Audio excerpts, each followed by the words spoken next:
आता बातमी नाशिकमधून। नाशिकमध्ये भाजप आणि शिवसेनेची बैठक झाली आणि युती संदर्भात त्या बैठकीमध्ये चर्चा झाल्याची माहिती समजते। आणि याच सगळ्या बैठकी संदर्भात शिवसेनेचे नेते अजय बोरस्ते यांच्याशी आमच्या प्रतिनिधींनी संवाद साधलेला आहे। किरण गोटुक यांनी हा संवाद साधलाय, बघूया।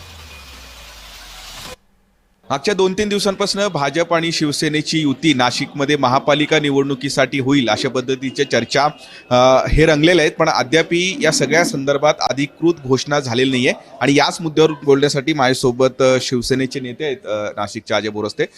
दादा, महापालिका निवडणुका आहेत, भाजप शिवसेनेची एकूणच युती होईल अशा पद्धतीची चर्चा आहेत, अजूनही अधिकृत घोषणा झालेली नाही। मला असं वाटतं की संपूर्ण महाराष्ट्रात शिवसेना आणि भारतीय जनता पार्टीची युती व्हायला पाहिजे आणि आपली एक नैसर्गिक युती आहे असं माननीय देवेंद्रजी फडणवीस आणि शिवसेनेचे मुख्य नेते आदरणीय एकनाथ शिंदे साहेब यांनी स्पष्टच केलं आहे।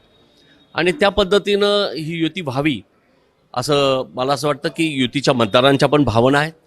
आणि या संदर्भात पहिली बैठक कदाचित किंवा पहिली चर्चा आज होऊ शकते। भारतीय जनता पार्टीच्या वतीनं तसं आम्हाला आमंत्रित करण्यात आलं आहे आणि युती पॉझिटिव्हली व्हायला पाहिजे असं साधारण सगळ्यांचं म्हणणं आहे।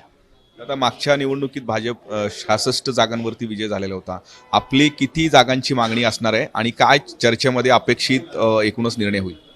भारतीय जनता पार्टीला 66 जागा होत्या, शिवसेनेला 35 जागा होत्या आणि उर्वरितच्या जागा आहेत त्यामध्ये वाटाघाटी व्हाव्यात।